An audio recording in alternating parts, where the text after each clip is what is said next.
Încă o mașină care are pierderi de freon destul de mari.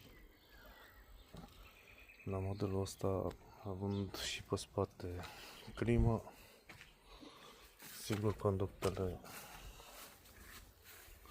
sunt pe undeva oxidate și rupte.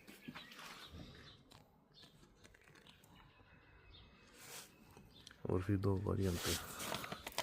Una voi anula spatele sau a doua variantă sudate sau de ce nu pus furtună.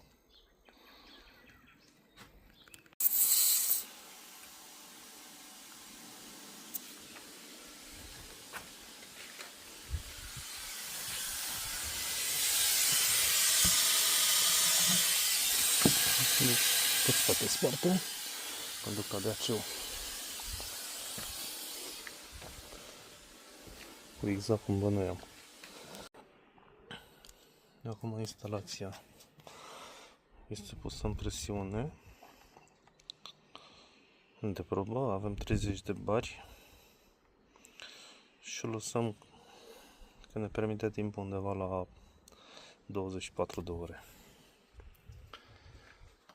După care verificăm dacă avem scurgeri. O să scadă un pic pentru că o să fie diferența de temperatură, dar tot o să rămână undeva la un 29 de bari. La proba de înaltă presiune nu voi folosi sistemul de low pressure pentru că după 25 risc să decalibrez ceasul sau manometru. După 25 deja intră critic. Așa că voi folosi doar cel de înalte, care suportă destul de bine până la 40 de bari. Testul de presiune peste noapte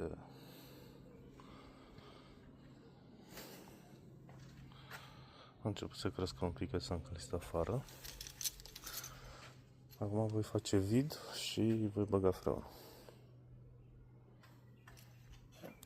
După verificarea sau după testul de presiune în care totul a ieșit ok, nu rămâne decât să băgăm un freon. Pentru asta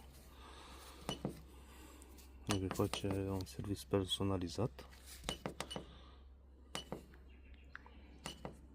Îți las vacuumul 40 de minute și nu 20.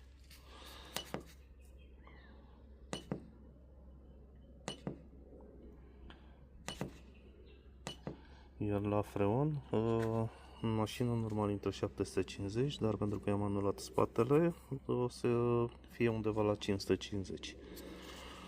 Deci o să-i bag 575.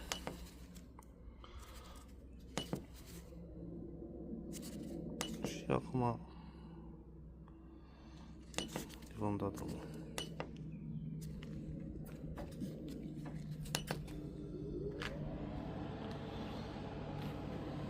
Și lăsăm să-și facă treaba. Între timp a ajuns la faza de vid, mai are doar 38 de minute. Ceasurile sunt pe minus. Deci e un pic de așteptat. Voi opri filmarea și voi da drumul în momentul în care începe să îmi bage freon în instalație. Avem mașina pornită, cu ventilatorul pornit. Da drumul la aceu și lăsăm un pic să meargă, să vedem dacă ne ajunge sub 8 grade.